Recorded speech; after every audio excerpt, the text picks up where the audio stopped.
abrindo a programação desse terceiro e último dia de evento, temos a honra de anunciar a primeira palestra do dia, intitulada Magnetismo e Cura, de Mesmer à Apometria, que será proferida pelo Sr. Mauro Trojan.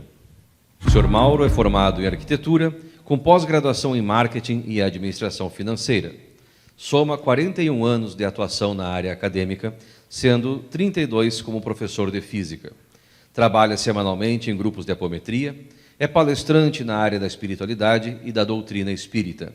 É estudioso da física quântica, do espiritismo, magnetismo e ectoplasmia. Com a palavra, o Sr. Mauro Trojan. Nossa, que satisfação imensa estar aqui. Um bom dia a todos os presentes, aos nossos internautas que estão nos prestigiando também. E antes de mais nada, agradecer e mais uma vez agradecer a toda a espiritualidade superior a oportunidade e o privilégio de poder estar aqui. E agradecer aos meus parceiros do Jardelino Ramos e da Ciapometria pelo convite, pelo honroso convite de dividir esse palco com pessoas de tão alto calão que já passaram e vão passar ainda hoje por aqui. Ontem à noite, dando uma revisada na minha palestra, eu fiquei imaginando, poxa, sábado a gente começou com Karen Uchoa, com a rainha, depois fomos a Vanderlei Oliveira, aí ontem nós tivemos o nosso querido Arnaldo, o nosso querido João Pedro falando diretamente da Casa e Jardim, de tarde, nossa, o Dorval, o André Luiz, simplesmente, e o Moacir.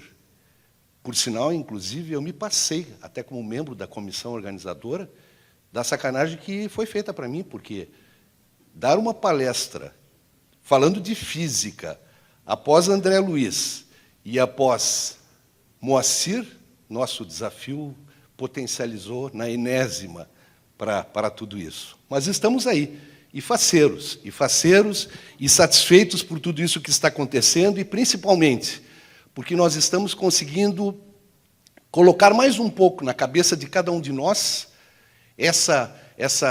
esse conhecimento a respeito dessa doutrina maravilhosa.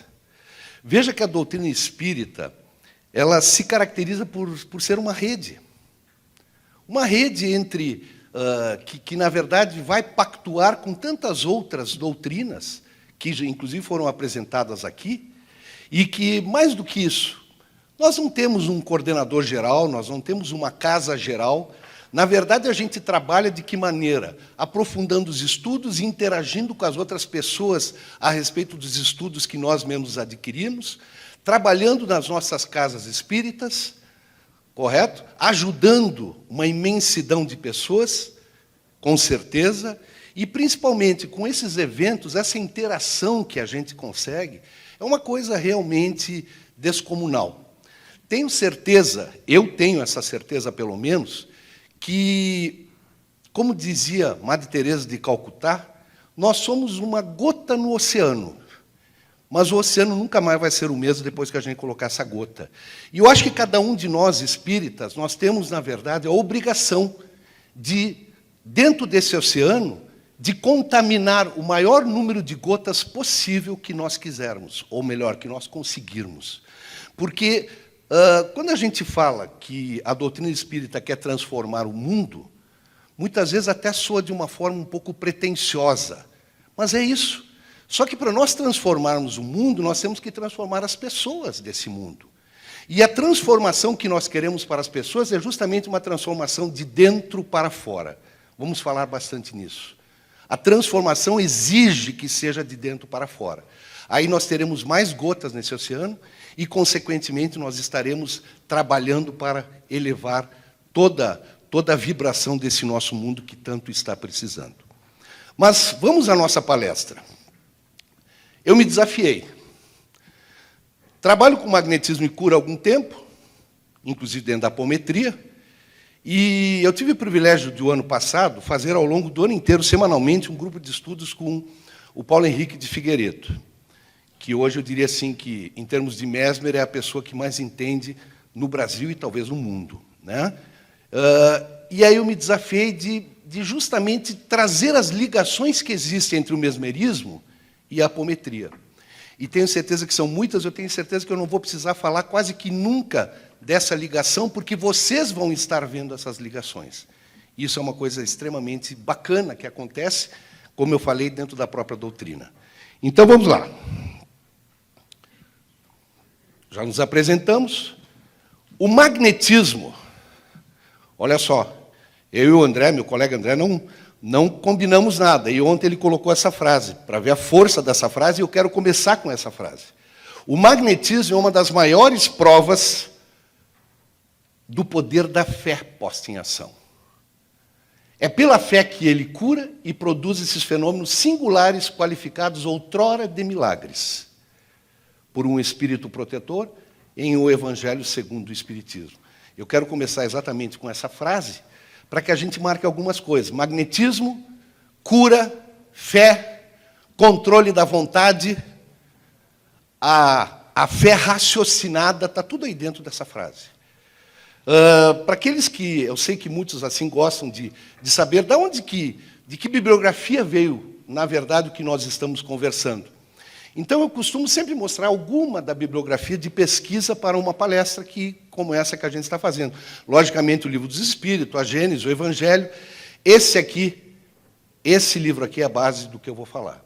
É Mesmer, inclusive do Paulo Henrique de Figueiredo, ele coloca que é uma ciência esquecida e que está sendo resgatada agora. É o único livro no Brasil que traz os 3 livros de Mesmer na sua íntegra. Então, todos os comentários, é um livro de 600 páginas, todos os comentários do Paulo e, junto com isso, todo, ipsis literis, os livros do Mesmer. Logicamente que não poderia faltar toda a pesquisa em cima do nosso querido Dr. José Lacerda, né? Mas, Revista Espírita, principalmente a de 1858, o livro do nosso querido Dorival Ramos, que está aqui conosco, que é o pai de todos nós, no Jardelino Ramos, correto?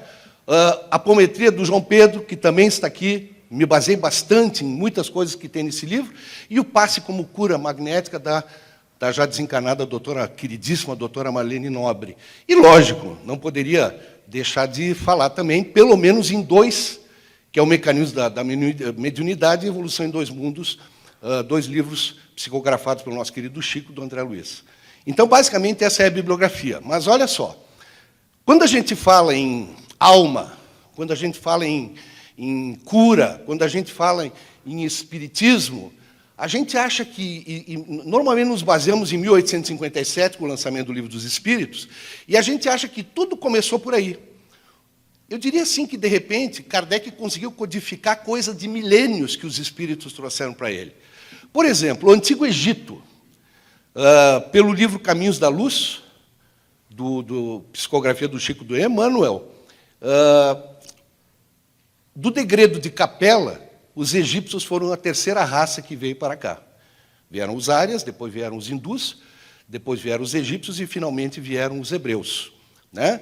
E, segundo o próprio livro, os egípcios estiveram aqui e aqueles que estiveram aqui também já foram embora. Já voltaram, porque, na verdade, tinha um tempo limitado para ficar aqui. Mas olha coisas, pessoal. O degredo dos egípcios foi em torno de 4.000 anos antes de Cristo. As pirâmides são em torno de 2.500 anos antes de Cristo. Tudo aproximado, tá? Mas olha as mensagens que ficaram.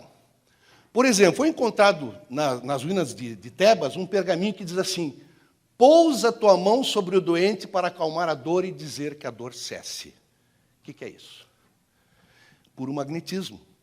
Quantas mães, talvez nossas, inclusive, ao lado do berço, passaram a noite em claro com a mão sobre o bebê, para que no outro dia ele acordasse sem febre. Isso aí nós já falamos há 2.500, eles falaram 2.500 anos atrás. Olha só, os iniciados conheciam o Deus único, a existência do perispírito, a reencarnação e a ciência da mediunidade. Tudo isso há 2.500 anos antes de Cristo. Isso eram os egípcios. Já tinham esse conhecimento. Mais do que isso, olha que interessante isso aqui que eu obtive. Kardec teve a oportunidade de dialogar com Mehet Ali, antigo Pachá do Egito. Pachá era uma classe mais privilegiada. rica que tinha acesso aos sacerdotes e aos faraós. Em 16 de março de 1858, posteriormente publicado na Revista Espírita, perguntou para o Mehet Mali: os sacerdotes do Egito conheciam a doutrina espírita? Respondeu o Pachá: era a deles. Então veja que não existem coincidências, realmente nada é por acaso, né? Hipócrates. Temos vários médicos aqui, inclusive o doutor Fructuoso nos privilegiando com a sua presença. Olha uma das frases de Hipócrates, o pai da medicina. Antes de curar alguém, pergunta-lhe se está disposto a desistir das coisas que o fizeram adoecer. Começamos a falar da questão moral. E nós estamos falando, pessoal, há 5 séculos antes de Cristo. Claro que muito depois dos egípcios. Olha o que esse médico grego dizia, que era o pai da medicina, o iniciador da observação clínica. Mesmo diante de sintomas físicos, percebeu que a causa da doença era moral e a cura dependia do soerguimento do espírito. Então não adiantaria, como a gente sabe, principalmente pela alopatia, cura e volta, cura e volta, cura e volta. E nós sabemos isso, inclusive, nas nossas casas. Aquelas pessoas que nós atendemos, que saem dali super aliviadas e uma semana depois voltam super carregadas novamente. Correto? O Hipócrates já falava isso. Mas, similia similibus curantur. Os semelhantes são curados por semelhantes. Mais adiante, ou mais ou menos na mesma época, Sócrates e Platão, eu coloco sempre os dois, porque a gente sabe que Sócrates não deixou praticamente nada escrito, mas o seu discípulo Platão, sim, refletiu completamente a sua filosofia.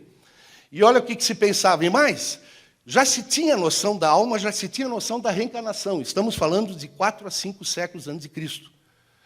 A alma é ativa, imperceptível, imutável e imortal. E o corpo, passivo, perceptível, sujeito à geração, à transformação e corruptível. Mas, em verdade, no que tange à saúde ou à doença, à virtude ou ao vício, não há medida regular ou falta de medida que sejam de maior consequência que as da alma em relação ao corpo. Estamos aí falando puramente na questão espiritual e principalmente na questão moral ligada ao espírito. Defendiam a reencarnação e a sobrevivência da alma após a morte do corpo material. Vamos andar uns 5 séculos, e esse nosso querido Jesus Cristo, que inclusive chegava para as pessoas e dizia assim: você quer se curar? Parecia até brincadeira, porque o cara disse: pô, se eu vim até aqui, lógico que eu quero me curar. Mas ele fazia essa pergunta, sabe por quê? Porque, na verdade, em outras palavras, ele está dizendo: você tem a vontade de se curar?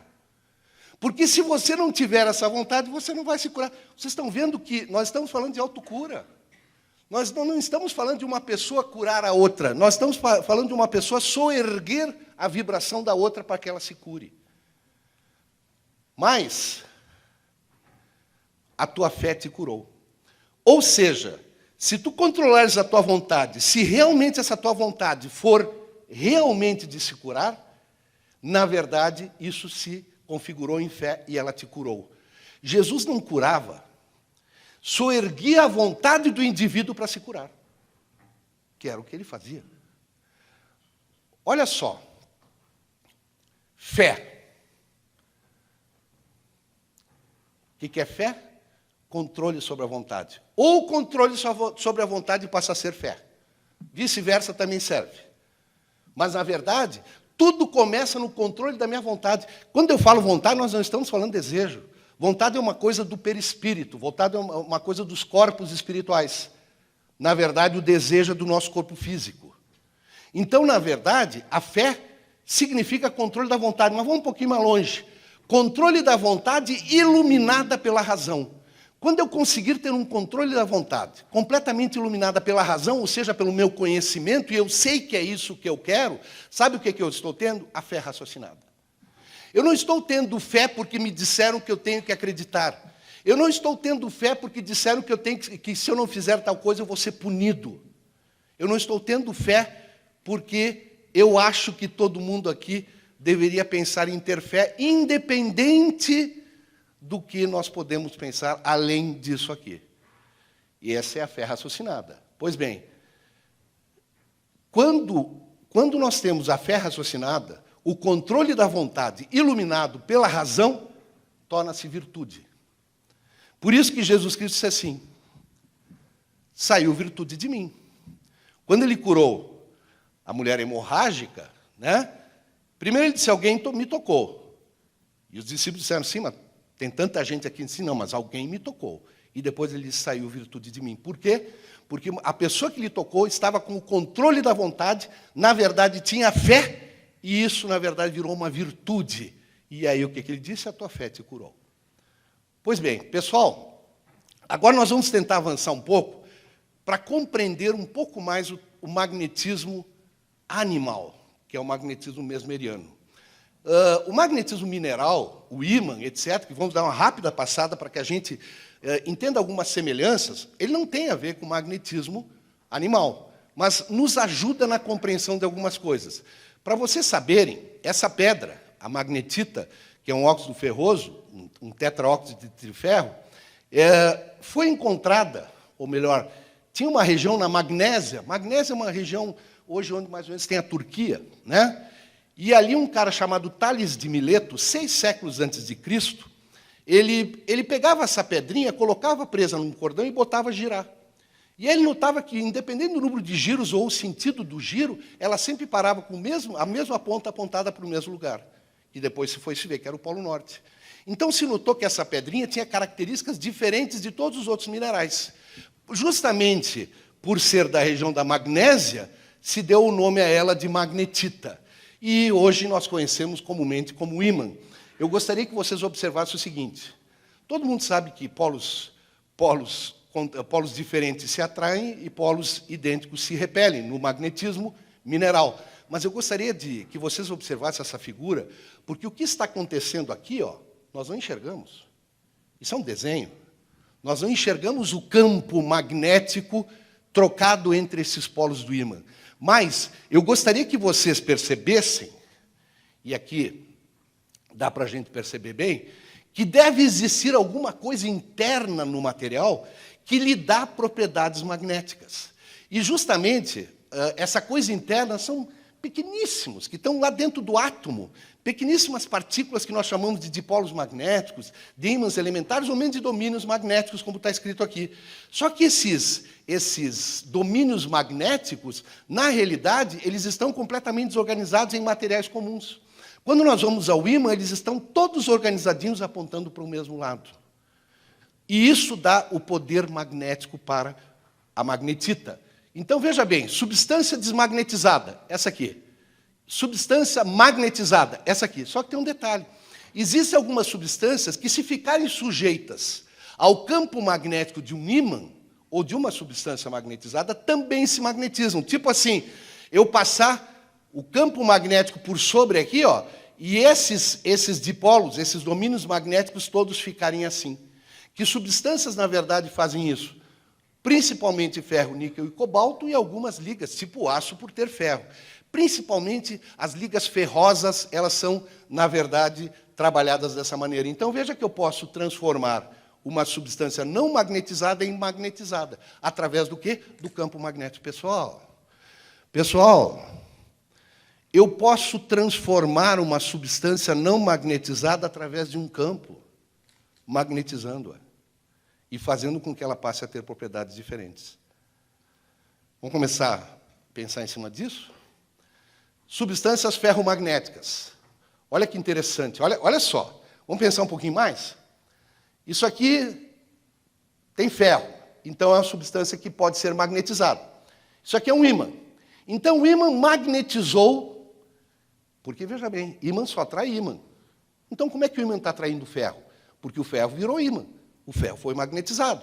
Então, notem que, a partir do instante que eu magnetizei algumas peças desses preguinhos aqui, eles passaram a magnetizar outros, que magnetizaram outros, que magnetizaram outros. Então, o ímã já está aqui longe, mas, em compensação, eu tenho, inclusive, tudo isso aqui sob o efeito do campo magnético. O ímã está magnetizando outras coisas, que estão magnetizando outras coisas, e assim por diante. Isso é o magnetismo. Vamos adiante? Campo magnético. Isso aqui, ó, a gente não vê o campo magnético de um ímã.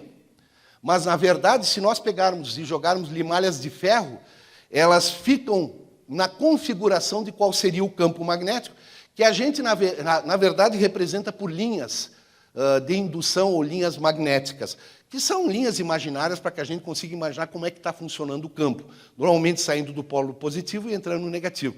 Vejam que polos similares que eu digo contrários, se atraem e formam esse tipo de campo entre eles. Os polos idênticos, não semelhantes, se repelem e formam esse tipo de campo entre eles. Campo magnético terrestre. A Terra tem no seu interior muito ferro. Muito, principalmente uma camada logo superior ao seu centro, que a torna um grande ímã. Isso aqui, ó, é o ímã, na verdade, é o ímã Terra, esse aqui, ó, representado aqui. E por que eu tenho o ímã Terra representado com o sul lá em cima e o norte aqui embaixo? Isso é curiosidade só, né? Porque o polo magnético não coincide com o polo geográfico. Aonde eu tenho polo geográfico norte, ali, com uma diferença de inclinação de 12 a 18 graus, mais ou menos, o eixo de um com o eixo do outro, eu tenho o polo sul magnético. Por isso que quando a gente pega uma bússola, a bússola tem uma agulha magnética, normalmente aquela pintada de vermelho é o polo norte da bússola. Daí eu coloco ali e ela é orientada para o polo norte da Terra. Mas peraí, se a Terra é um ímã, a bússola é um ímã, como é que norte atrai norte? Não, norte não atrai norte. É que o norte da bússola está sendo atraído pelo sul magnético da Terra, aonde está o norte geográfico. Só por isso, é uma questão quase que de semântica, né? E vejam o campo que se forma em torno da Terra. Claro que isso aqui tem origem também nas radiações cósmicas que se acumulam em torno da Terra e que vêm formar esse campo. E falando nisso, nossa, que universo desconhecido que nós temos. Ontem o Dorval falou, o Moacir também falou nisso, como é desconhecido esse nosso universo. Pessoal, para a gente ter uma basezinha, eu costumo dizer assim, uma basezinha bem singular. A distância aproximada da Terra até a saída do nosso sistema solar, vamos aproximar tudo, tá? 5 bilhões de quilômetros. 5 bilhões de quilômetros. O nosso sistema solar, composto pelo nosso Sol e os planetas, ele é um dos bilhões de sóis que tem na nossa galáxia chamada Via Láctea. O nosso sistema solar é um dos bilhões. E a nossa galáxia é uma das bilhões de galáxias que compõem o universo. Tu acha que tu é tão significante assim? Dá uma parada e pensa nisso aí, né? Olha quem somos nós nisso aí tudo. E hoje, com o James Webb, esse poderoso telescópio funcionando à base de infravermelho, a gente já consegue ter visualizações de estrelas que estão a 2 bilhões de anos daqui. Outras de 8 bilhões de anos. E ontem o Moacir falou bem. Sabe o que significa? Que essas estrelas mandaram luz e que 8 bilhões de anos depois chegaram aqui. Então, imagina o tamanho do universo. Mas só para a gente ter uma ideia de quanto a gente desconhece. E se não bastasse, olha só. Isso aqui, 4% é o nosso conhecimento a respeito do universo. Nós desconhecemos 26% da energia, da matéria escura do universo, ela está lá. Mas ninguém sabe como é que ela funciona. Ninguém sabe se ela é composta de prótons, de elétrons, que nem a nossa matéria, de átomos, ninguém sabe. E mais do que isso, 70% de energia escura. Então, pessoal, veja a vastidão que nós temos que explorar, e eu tenho certeza que a ciência, se não se conectar com a espiritualidade, não vai chegar absolutamente nunca a lugar nenhum. E é por isso, ontem, inclusive o Moacir falou, nós começamos aos poucos ver a ciência pedindo auxílio da espiritualidade para a explicação de determinadas coisas. Adiante. Em 1820, aproximadamente, esse cara, chamado Hans Christian Ørsted, ele, sem querer, como as grandes descobertas, ele estava no seu laboratório e ele formou um circuito elétrico. E nesse circuito elétrico tinha próximo dele uma bússola. E ele notou que quando ele conectava o circuito e a corrente elétrica percorria o circuito, a bússola trocava de posição. A agulha magnética trocava de posição. Vejam que ela estava antes orientada pelo magnetismo terrestre, o norte-sul terrestre. Mas na hora que ele ligava, a bússola trocava sua orientação. E ele desligava e ligava de novo e ela trocava sua orientação. Ou seja, ele estava descobrindo o eletromagnetismo. Ele estava descobrindo mais do que isso, pessoal. Olha que fantástico. Que ele estava descobrindo que uma corrente elétrica geraria ao longo do seu percurso um campo magnético. Corrente elétrica gerando campo magnético. Antes o campo magnético só poderia ser gerado pelo ímã, pela magnetita, ou pelas substâncias ferrosas magnetizadas. Agora a corrente elétrica já... Ai! Foi dito aqui. Nós somos compostos de trilhões de moléculas, de células. Essas células são compostas de moléculas. Essas moléculas são compostas de átomos. Esses átomos são compostos de prótons, nêutrons, elétrons. Pessoal, e muitos deles se libertam e ficam correndo pelo nosso corpo e formando, muitas vezes, corrente elétrica no nosso corpo. O choque que a gente leva numa tomada, por exemplo, é porque a corrente elétrica passou pelo nosso corpo e foi para a Terra. Foi aterrada. E aí? Pergunto a você, será que não formou um campo magnético em torno disso? Será que as coisas são simplesmente desconexas e é mera coincidência? Olha só, e mais do que isso, esse campo aqui, ele está na relação direta com a intensidade da corrente, quanto mais intensa a corrente, mais intenso o campo, e na relação inversa com a distância. À medida que eu vou me afastando do agente criador, que é a corrente elétrica, gradualmente ele vai diminuindo. Pois bem, chegamos neles. Franz Anton Mesmer, 1734, morreu em 1815. Kardec lança, em 1857, o Livro dos Espíritos. Dr. José Lacerda, 1919 e 1997, bem mais recente, 200 anos depois. Gostaria que vocês analisassem essa frase. Cumpria que aquele homem fosse douto na física, na química, na biologia, na fisiologia, poderíamos colocar inclusive na filosofia, para que pudesse dirigir suas observações sobre causas pertencentes àquelas ciências, e demais cumpria que ainda fosse médico, para logo aplicá-lo ao tratamento e ao alívio dos males da humanidade. Qual dos dois falou isso? Ou melhor, para qual dos dois serviria essa frase? Para os dois, perfeitamente. Não dá para dizer quem teria falado isso aí. Por quê? Não vou falar sobre o Dr. Lacerda, para não chover no molhado, que todos aqui conhecem bem o Dr. Lacerda, né? Pelos estudos que a gente faz. Mas Mesmer, ele foi o iniciador do magnetismo animal. E sabe por quê? Porque, na verdade, ele tinha consciência de que o equilíbrio da natureza se refletia também no equilíbrio do nosso corpo. E que as doenças nada mais eram do que desequilíbrios celulares no nosso corpo. E aí ele começou realmente a trabalhar nisso. O Mesmer é de uma família pobre, do sul da Alemanha, né? O bispo da região, vendo toda aquela ganância por estudo que ele tinha, paga seus estudos, ele faz filosofia, ele se aprofunda na física, e mais do que isso, ele resolve depois fazer medicina. E ele dizia assim, não é possível que a medicina seja destinada apenas para nobres e ricos. Na época, bota aí 1760, qualquer coisa que desse no corpo, o que a medicina fazia? Ou era sangria, ou as sanguessugas, porque tem excesso de sangue, nós temos que tirar para reequilibrar o corpo. Ele dizia que é absurdo isso. E depois, vamos pular alguns anos, casa com uma viúva, tem uma das melhores mansões de Viena, vai morar na Áustria, em Viena. Por sinal, Mozart faz a sua primeira apresentação, a sua primeira ópera foi apresentada nos jardins da casa do Mesmer, em Viena. Imagina como é que era a casa, então. O Mozart, na época, tinha 12 anos. E a família era altamente ligada a Mesmer. E ele começa a desenvolver os seus estudos a respeito do magnetismo animal, a respeito do passe, a respeito de que nós podemos curar as pessoas, reequilibrando essas pessoas, que nós podemos soerguer, na verdade, a vibração dessas pessoas através da nossa própria vibração, e ela vai buscar a sua autocura. mas ela tem que se elevar, inclusive moralmente. E aí, baseado nisso, ele começa a fazer testes e ele é execrado pela medicina da época. Sai de Viena, vem para a França e nunca mais volta. Pessoal, a técnica dele foi, na verdade, desprestigiada completamente do meio médico. Será que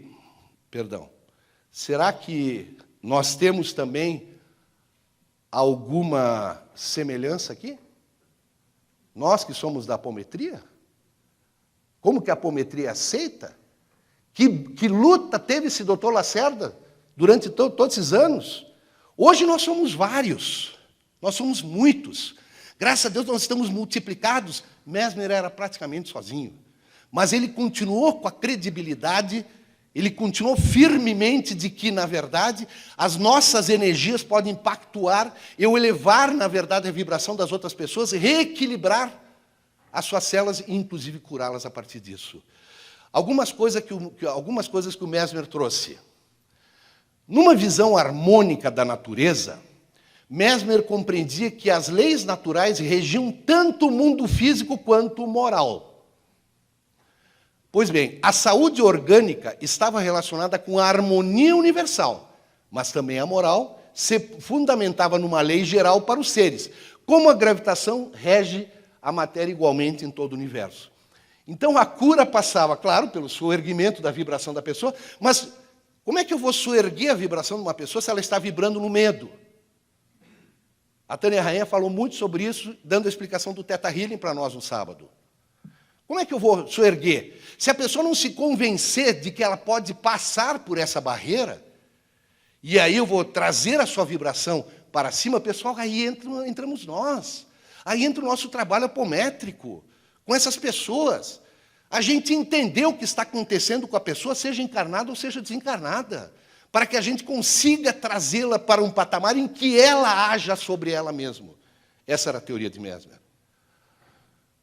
Mais mesmerismos. Dizia Mesmer que a movimentação equilibrada e integrada dos fluxos e pressões dos líquidos corporais representa a saúde do organismo controlado pela alma. Eu gostaria até para os médicos presentes de dizer que tudo que a gente escreve aqui foi tirado diretamente dos seus livros da época de quase 200 anos atrás. Então, alguns termos, de repente, nem se usa mais, né? Bom, o desequilíbrio orgânico evidenciado pela obstrução ou estagnação dos líquidos, ou mesmo alteração da substância das partes sólidas, por sua vez representa o estado da doença. A doença é um desequilíbrio orgânico. O que é um câncer? Não é uma proliferação celular fora do normal, não é um desequilíbrio, e aí a gente pode, na verdade, buscar algumas respostas em cima disso. Olha mais o que ele falava. Olha já ele em posição, dando passe. De acordo com a ciência do magnetismo animal, o esforço da vontade, lembra de Jesus Cristo? Tua fé te curou? Controle da vontade iluminado pela razão, que vira virtude. Isso é a fé raciocinada. O esforço da vontade motivado pela caridade afetiva efetiva-se com um efeito material na ação da cura, por meio dos efeitos do passe e demais recursos. Há aqui uma aproximação da psicologia, medicina e moral. Olha que interessante. Psicologia, medicina, mas moral também está junto. Vamos tratar o corpo físico e o corpo espiritual também, antecipando as pesquisas sobre o impacto das emoções e sentimentos na saúde. A vontade é a primeira condição para magnetizar. Isso são palavras de Mesmer. A segunda condição é a fé do magnetizador. Olha a importância da interação entre magnetizado e magnetizador. Na sua capacidade, eu tenho que acreditar que eu consigo fazer isso. Gente, vocês não vão para a casa espírita, não vão praticar apometria, não vão fazer atendimentos em mesas mediúnicas, sem acreditar no que vocês estão fazendo. Ah, eu ainda tenho algumas dúvidas, então vai estudar. Ontem o Moacir falou bem, temos que estudar e cada vez mais e muito. Correto? Para o estudo me dá confiança. Por que vocês acham que eu estou conseguindo fazer essa palestra hoje? Porque eu estudei muito naqueles livros que eu falei, nos últimos 3 meses, porque eu sabia da importância de poder passar uma coisa bacana para vocês. Mas eu estudei, e isso me deixou muito bem, inclusive dentro dessas teorias, para o entendimento delas. E me deu convicção de que eu estou fazendo a coisa certa. Mas o magnetismo animal não curará, olha só, não curará certamente aquele que sentirá o retorno das suas forças apenas para se voltar para novos excessos. Antes de qualquer coisa, é indispensável que o doente queira se curar. O que Jesus Cristo dizia? Tu queres se curar? E olha bem, não é eu vou te curar, tu queres te curar? E aí entra a questão moral, entra o soerguimento da vibração. Mesmerismos. O tratamento deve ser adequado à causa. A doença pode ser uma perturbação apenas orgânica e estar circunscrita ao corpo físico. Como pode também provir de natureza espiritual, tendo a sua causa representada no perispírito. As causas físicas devem se juntar à influência das causas morais. Olha bem, as causas físicas devem se juntar à influência das causas morais. O orgulho, a avareza, a inveja, a ambição, todas as paixões aviltantes do espírito humano são também causas invisíveis de doenças visíveis. Se reflete no corpo físico. Quando a causa da doença estiver no espírito, a cura provém da educação moral. Vai estudar. E tu vai também te soerguer e também vai te curar. Para Mesmer, os nossos sentidos aprendiam vibrações dos meios. Olha bem, capturavam vibrações dos meios. Os ouvidos percebiam as vibrações do ar, a visão, as vibrações do éter e assim por diante. Haveria, porém, estados de vibração da matéria em condições ainda mais sutis.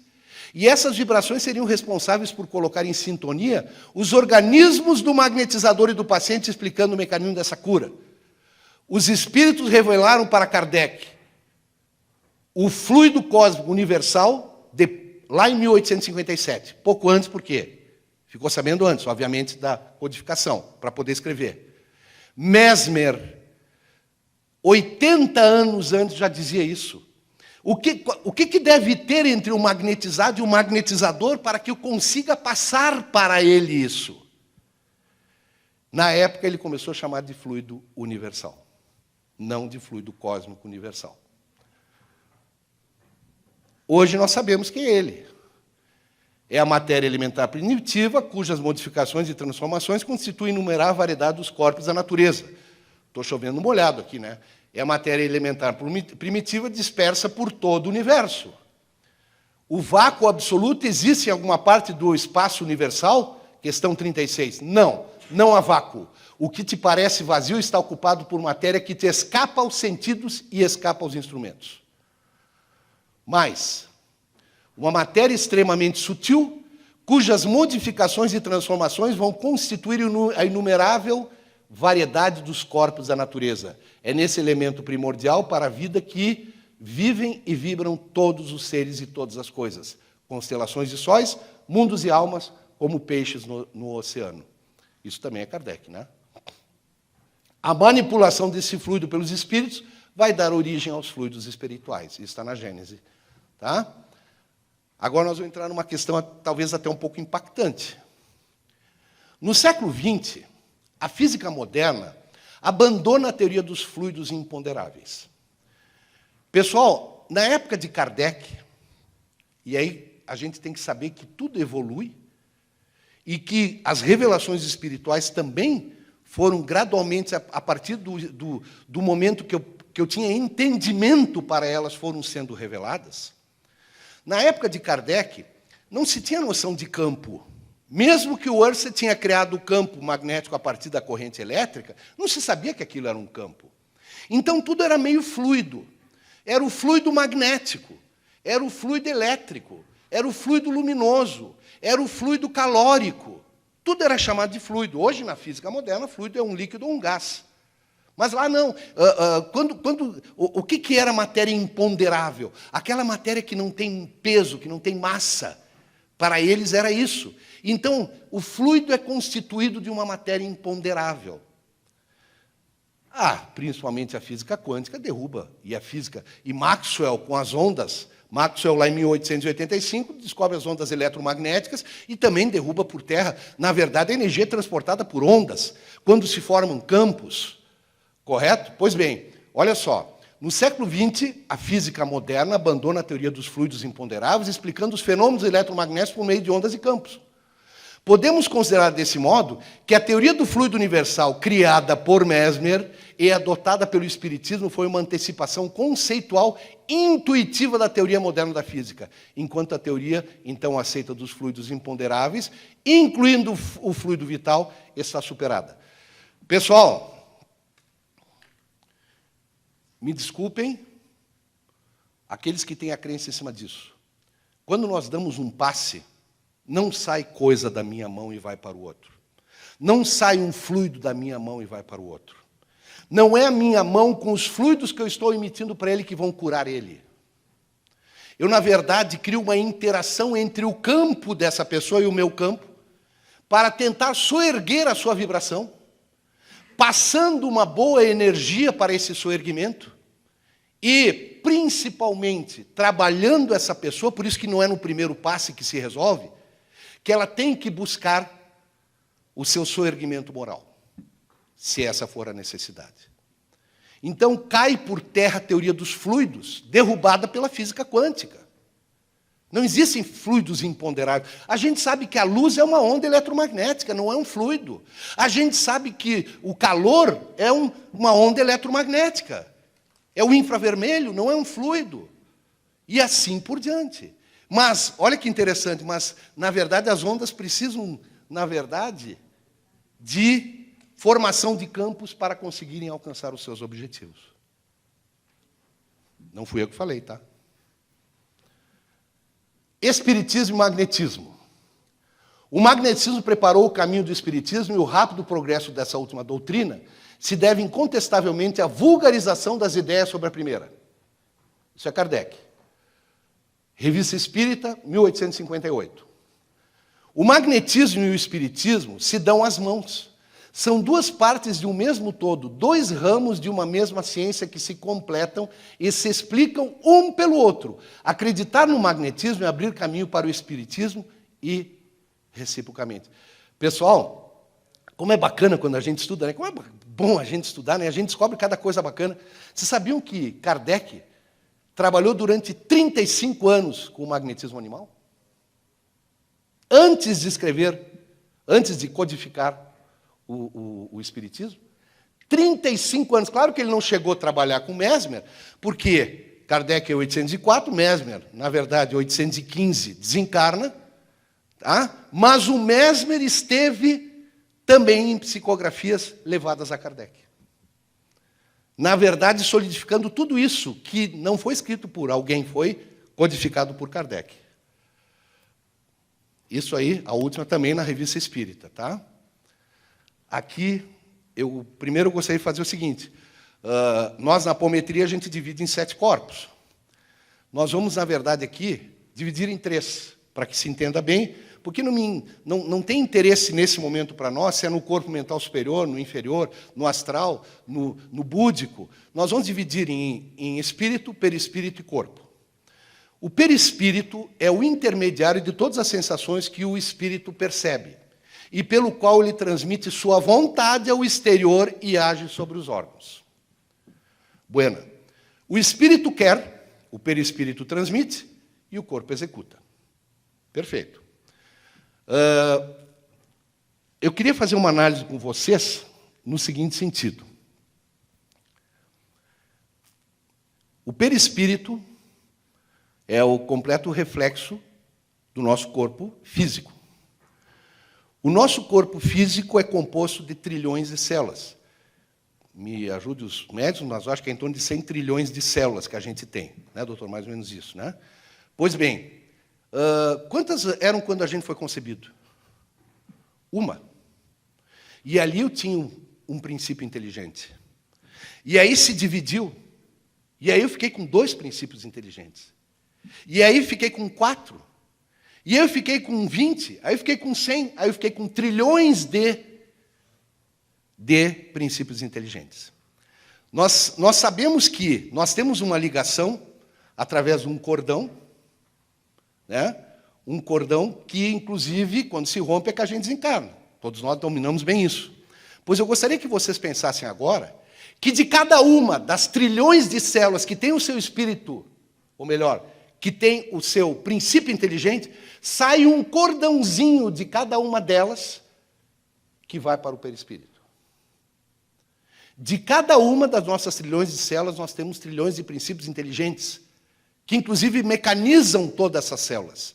Aí eu te pergunto, esse processo todo, ele acontece no meio espiritual.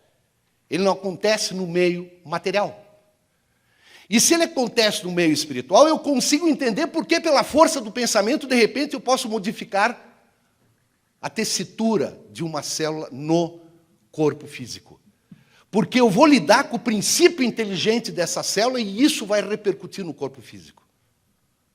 Está dando para entender isso? Pois bem, olha só. Corpo físico. Responsável pelo quê? Por sensações, por emoções, por dores, por desejos, por prazeres. O perispírito. Vamos falar do perispírito como corpo espiritual. Pensamento e sentimento. Agora vocês veem que tem uma coisa interessante aqui, ó. O corpo físico, que é o que nos permite viver aqui, ele capta as sensações do ambiente. Então, por exemplo, a dor, o calor, o frio, são coisas que eu obtive do ambiente. Isso não existe no meio espiritual. Isso não existe no meio espiritual. No meio espiritual eu tenho que falar em pensamento e sentimento de dentro para fora. Ah, mas e como é que a gente às vezes atende uma pessoa que está no meio espiritual e que na verdade está com frio? Porque ela ainda está tão apegada ao meio material, ela não se desvinculou, ela não conseguiu evoluir, ela não entendeu esse processo, que faz com que ela tenha, na verdade, sensações do mundo material. Mas são sensações que, se a gente trabalhar a vontade dela, se a gente trabalhar o sentimento dela, a gente vai alavancar o processo, erguer e vai liberar ela disso. Mas ela não está tendo essas sensações. É coisa da cabeça dela, ela está criando essas sensações. Não existe ninguém dizendo para ela que está frio ou colocando uma estufa do lado dela para esquentar ela. São coisas, na verdade, no processo desencarnatório. Não existem pessoas que desencarnam e, inclusive, vão trabalhar no outro dia. Voltam para a família, vão dormir na cama e não entendem por que ninguém fala com eles. Esse é o nosso trabalho. Aí está entrando a apometria. Olha só, espírito. Guarde essas 3 palavrinhas. Do espírito nós temos que esperar vontade, razão e sentimento. E do corpo físico, dor, prazer, inclinações, paixões. Quando a gente desencarna, a gente abandona isso. Porque o meio espiritual, ele é um meio que nos permite pensar de dentro para fora, e não de fora para dentro. E é por isso a nossa necessidade de soerguer a vibração através das emoções, muitas vezes, que o cara que desencarnou levou junto. Mostrar para ele isso, que a força do pensamento, que o seu sentimento, que a sua vontade pode vencer isso. E é o mesmo processo da cura para o encarnado. De novo, o controle da vontade leva ao desenvolvimento moral e, consequentemente, controle sobre a saúde. Olha bem, claro, a hora que eu controlo a vontade, tendo conhecimento, eu sei que eu também vou ter que me soerguer moralmente, e, ao fazer isso, eu estou dominando também a minha saúde. O processo de cura é a relação sua com as células do seu corpo. Você é o responsável de envolver essas células para equilibrá-las. Olha o que a gente falou antes. O processo da cura é a relação sua com as células do seu corpo. Não tem interferência de ninguém. O processo é autocura. Mas você é o responsável de envolver essas células para equilibrá-las. Então, o que a gente recebe é para nos soerguer. Mas eu tenho que ter a vontade, o controle e o sentimento de querer me curar. O mesmo poder de vontade que te trouxe a doença é o poder que te cura. O dia que a gente tiver bem claro isso na nossa cabeça, inclusive a gente não fica mais doente. E a gente vê cada vez mais pessoas que trabalham dentro desse segmento estarem menos doentes. Agora, os nossos pensamentos. A ação do pensamento impulsionado pelo controle da vontade, as vistas da razão e motivada pela caridade afetiva, efetiva-se como efeito material da cura. Por quê? Porque eu vou lançar o meu pensamento, eu vou aproveitar o fluido cósmico universal como vibração desse meu pensamento, eu vou interagir o meu campo com o campo da outra pessoa e vou levar a minha mensagem para ela. Ela tem que querer. O tipo de pensamentos e sentimentos do espírito determina a qualidade da ação. Óbvio. Se eu sou uma pessoa que eu passei um dia ruim, se eu sou uma pessoa que eu sou invejoso, se eu sou uma pessoa que tem muita raiva, que eu odeio, como é que eu vou trabalhar? Como é que eu vou querer soerguer a vibração da outra pessoa se a minha está lá embaixo? Os fluidos, vamos usar o termo fluidos, mas já justificamos. Em razão da semelhança da sua natureza. Os fluidos unem-se em razão da semelhança da sua natureza. Os fluidos dissemelhantes se repelem. Há incompatibilidade entre os bons e os maus fluidos, como entre o azeite e a água. Vocês lembram os polos iguais e os polos, como é que se dava os polos iguais e os polos diferentes no magnetismo mineral? Como é que se dava a interação? Mais ou menos isso. É importante não esquecer também que a natureza do pensamento é dada pelo sentimento. Ontem o André, na palestra dele, colocou a onda eletromagnética do nosso coração é extremamente mais poderosa do que a do nosso cérebro. Isso é sentimento.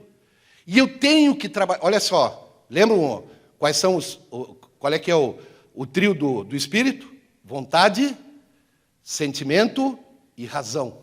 Isso pertence ao espírito. Então eu tenho que alimentar esse sentimento, eu tenho que trabalhar esse sentimento. E aí eu vou conseguir trabalhar melhor. Desse modo, é impossível dissociar cérebro de coração, porque ambos estão indissoluvelmente ligados na elaboração do pensamento. E o pensamento vai para o outro, e vai criar o campo. E aí, mais sobre pensamento. Considerando o magnetismo como condutor da vontade e dos pensamentos dos seres pensantes, atuando sobre as partículas e os corpos, sua ação pode ser benéfica ou maléfica. Isso todo mundo sabe. Coloquei por uma questão de lembrar. O ser pensante pode ser comparado a uma usina de eletricidade, e os seus pensamentos e sentimentos, os transformadores que graduam e determinam sua potência e sua qualidade. Eu não me lembro se foi o professor Araújo, o professor Moacir, ou se foi o professor André que falou que cada neurônio é uma pequeníssima usina, né? Não é isso? Foi, né, André? Olha ali, ó. Nós somos uma usina. Se cada neurônio é uma usinazinha, imagina nós, formado por tantos. O passe magnético. O passe não é uma simples transmissão de intenção e pensamentos, como costumeiramente se pensa, mas uma ação dinâmica do organismo do magnetizador em sintonia com o magnetizado, acelerando o ciclo natural de cura. Nós temos curas através do passe magnético, o Mesmer já dizia isso, que eu vou precisar dar, o reiki hoje nos revela isso, eu vou precisar fazer 30 reikis. Vou ter que fazer 50, de meia hora cada um. Hoje eu vou precisar fazer 15, de 10 minutos. Tudo depende da vibração. E olha, pessoal, olha a responsabilidade do magnetizador. Infelizmente, nós temos pessoas que acham que levantando os braços e pensando um pouquinho, naquele momento estão magnetizando pessoas até numa sala mediúnica ou numa sala de palestra, ou seja, onde for. Olha a responsabilidade disso. Tu não pode estar achando que tu está passando boa energia, pensando nos boletos que tu tem que pagar amanhã. Tem que se preparar para isso. A importância do magnetizador é fundamental para o magnetizado. Olha que interessante essa curva aqui, ó. Aqui, a pessoa com saúde. Isso é uma cura natural. Pessoa com saúde. Toda a doença tem um pico de crise. Sabe o que o magnetismo faz? Ele antecipa esse pico. A pessoa não melhora antes por, na verdade, mágica. Ela melhora antes porque o magnetismo animal antecipa o pico de crise. Sempre. O Mesmer era muito condenado, porque quando ele dava passes, muitas vezes ele fazia uma magnetização numa pessoa durante 40 minutos, a pessoa muitas vezes entrava em estado sonambúlico, inclusive, o que ajudava muito ele, e depois se trancava numa sala do lado e berrava. E aí diziam, está vendo o que tu está fazendo? Está entendendo o que tu está fazendo com essa pessoa? Quando, na verdade, o que ele estava fazendo? Ele tinha antecipado a crise. A partir dali, a pessoa ia melhorar mais rápido. Esse é o processo. Olha que interação bacana. Ah, me esqueci, inclusive, disso aqui. Deixa eu voltar aqui. O passe não é uma simples transmissão de intenção e pensamentos, como costumeiramente se pensa, mas uma ação dinâmica do organismo, do magnetizador, em sintonia com o magnetizado. Sabe o que é isso? Indução. Nós temos, enquanto magnetizadores, termos a responsabilidade da indução que nós estamos mandando para o magnetizado. Olha essa figura aí, que todo mundo conhece. A corrente mental é suscetível de reproduzir suas próprias peculiaridades em outra corrente mental que lhe sintonize. E tanto na eletricidade como no mentalismo, o fenômeno obedece à conjugação de ondas, enquanto perdure a sustentação do fluxo energético. André Luiz, que não é o Ramos, mas o André Luiz do nosso querido Chico, né?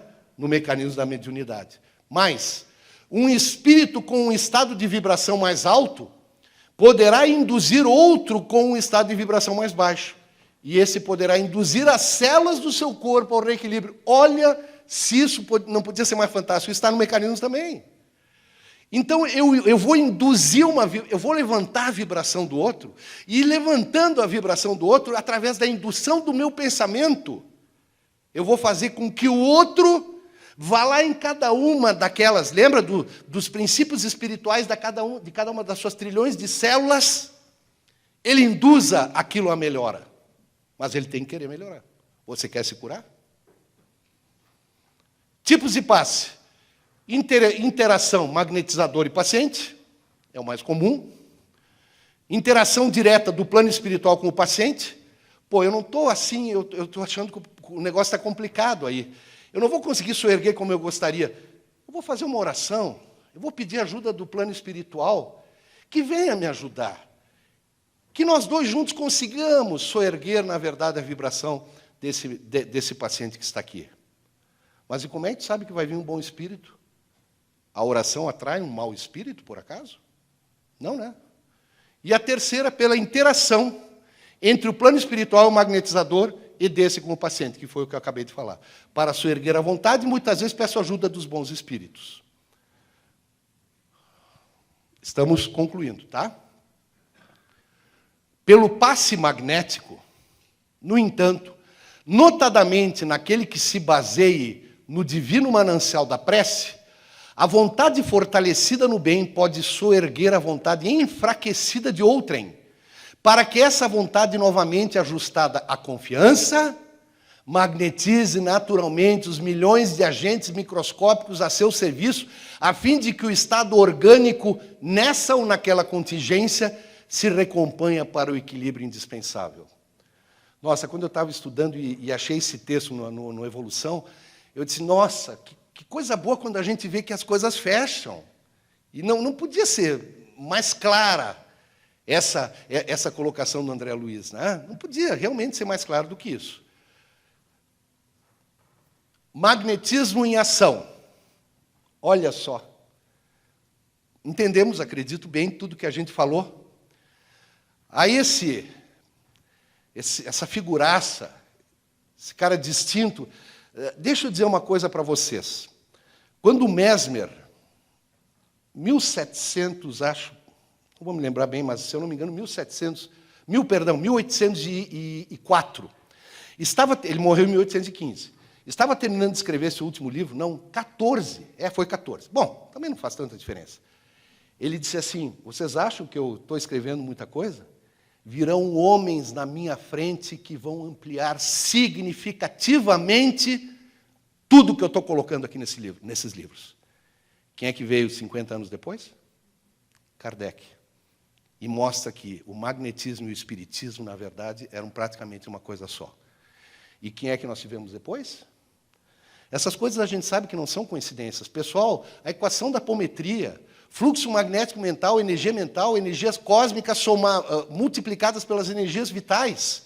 O fluxo magnético mental, a energia mental dirigida com vontade, firme, fé e convicção, propósito útil, caridade e amor, permite a realização de toda sorte de fenômenos psíquicos.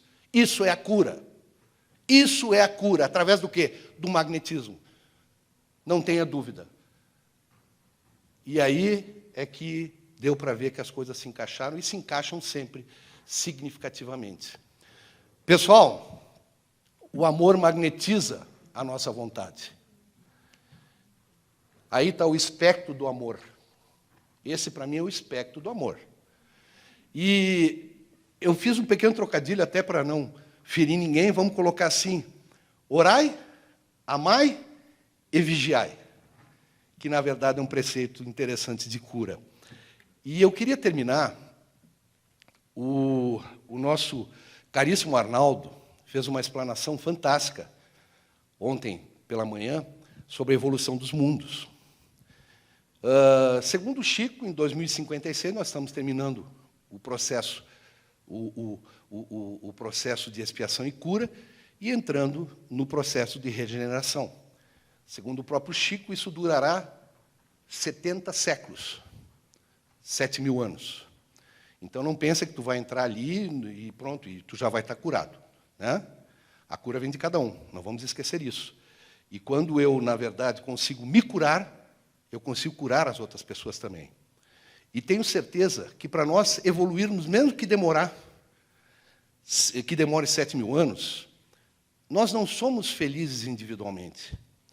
Se nós quisermos ir para um mundo feliz, e esse é o próximo passo a partir da regeneração, nós vamos ter que ser as gotinhas de água no oceano e, em sendo feliz, fazer com que as outras pessoas também sejam felizes. Porque esse mundo só será feliz quando todos forem felizes, e não quando apenas eu for feliz. Muito obrigado pela oportunidade. Parabéns, professor Mauro, pela excelente palestra. Já temos aqui algumas perguntas do nosso público. Vou começar por essa aqui. O senhor teria algo a dizer sobre a necessidade da relação magnética entre magnetizador e magnetizado, ou sobre a falta de sintonia entre ambos? Total. O processo se dá a partir disso.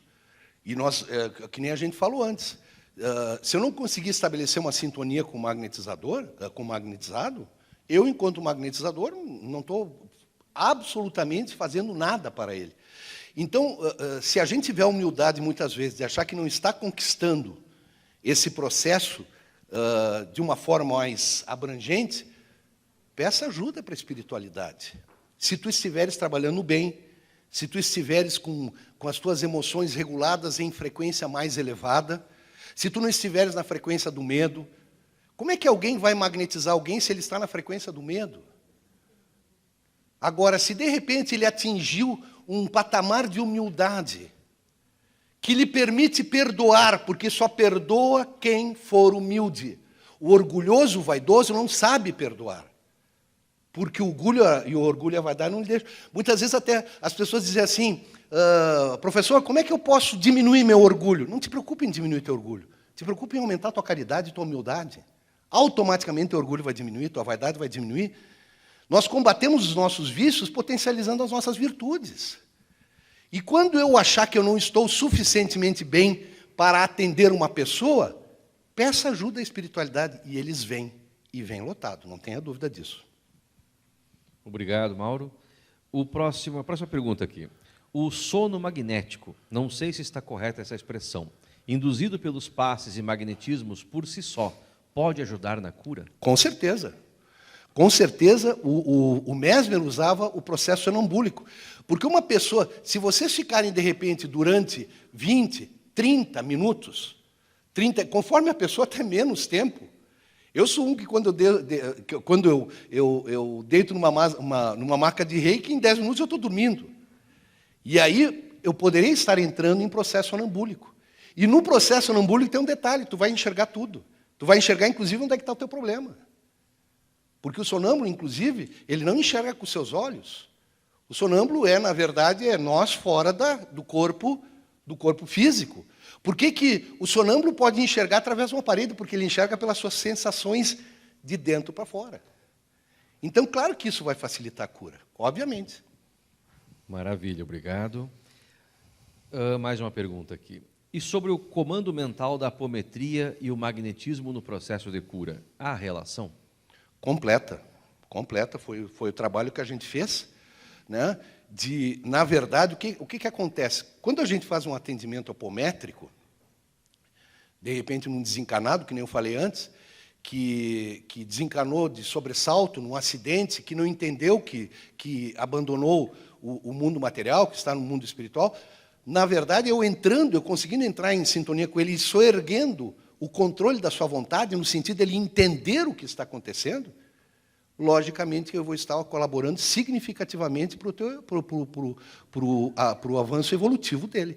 Ele tem que entender. E você sabe, a gente atende muitas vezes, pessoas dizem assim, nossa, mas eu não queria, eu não posso, eu tenho que ficar junto com o meu filho precisa de mim. Grandes desencarnados não entendem que desencarnou e que tem que partir para um processo evolutivo diferente e que fazia parte, aquele filho dele, ficar como ele está ali. Então, com certeza.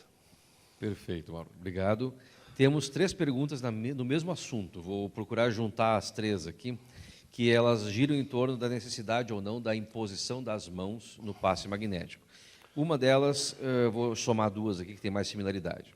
De acordo com a sua exposição, como não sai fluido da mão do magnetizador, não haveria necessidade de se usar as mãos na aplicação do passe magnético, nem de se aprender os tipos de passe, concentrados, dispersivos, circulatórios, etc. Caberia ao magnetizador usar o seu pensamento e a sua vontade, aliados à sua fé? E eu complemento, não é possível que utilizemos as mãos em diferentes posições para dirigir e modular o fluxo da indução energética ao paciente? Pô, o cara quer me quebrar, né?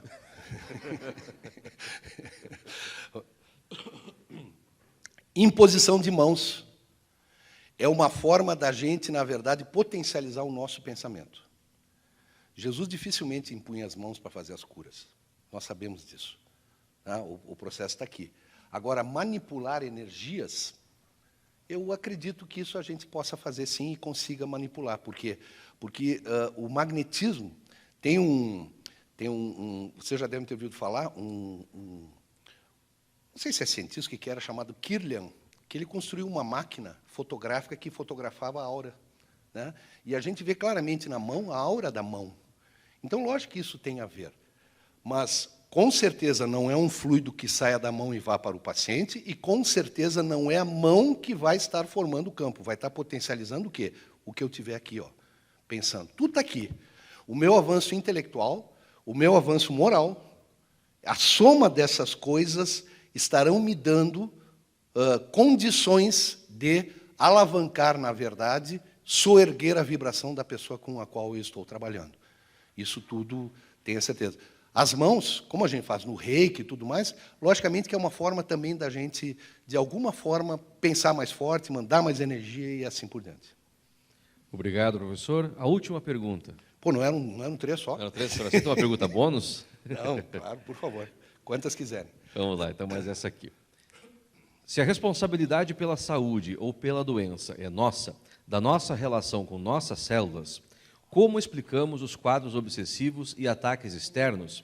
Como o senhor correlacionaria essas provocações externas com nossa responsabilidade? Com nossa responsabilidade. Eles são da nossa responsabilidade. Na verdade, ataques obsessivos, olha, tem gente que acha que tudo que acontece na vida é ataque obsessivo. Começa por aí. Mas, na verdade, um ataque obsessivo é porque eu abri a porteira. Que nem se diz lá no Rio Grande do Sul. Eu abri a cancela, deixa o pessoal entrar. Então, se eu estiver protegido... Pô, doutor Dorival está aqui. Quanto nós conversamos a respeito disso? O vírus da Covid tem uma determinada frequência, que, segundo o mundo científico, gira na faixa de 200, 250 Hz. Não vou assegurar isso, mas é o que eu ouço. Se nós nos mantivermos, por exemplo, na frequência do perdão, é superior a essa frequência. Ele não vai ter porteira aberta para entrar em mim. E se ele entrar em mim, ele não vai ter modo de vibrar em mim. Então, na verdade, claro que é responsabilidade tua. A obsessão para cima da gente... E olha aqui, não venha me dizer assim, Deus, por que Deus está fazendo... Normalmente, o obsediado, ele entra em processo de vitimismo. E o processo de vitimismo, aí sim joga a vibração dele lá no chão. Então, na verdade, o que tu tem que fazer? Se tu está te achando obsediado, trabalha essa obsessão. De que forma? Ore, peça ajuda para a espiritualidade superior, te concentre, mostra que tu pode aumentar a tua vibração e expulsar essa obsessão. E se isso não der certo, procure ajuda. Vá num centro, vá numa casa espírita, vá numa casa de apometria, que a gente vai tentar te ajudar. Perfeito. Muito obrigado, Mauro, pela excelente palestra.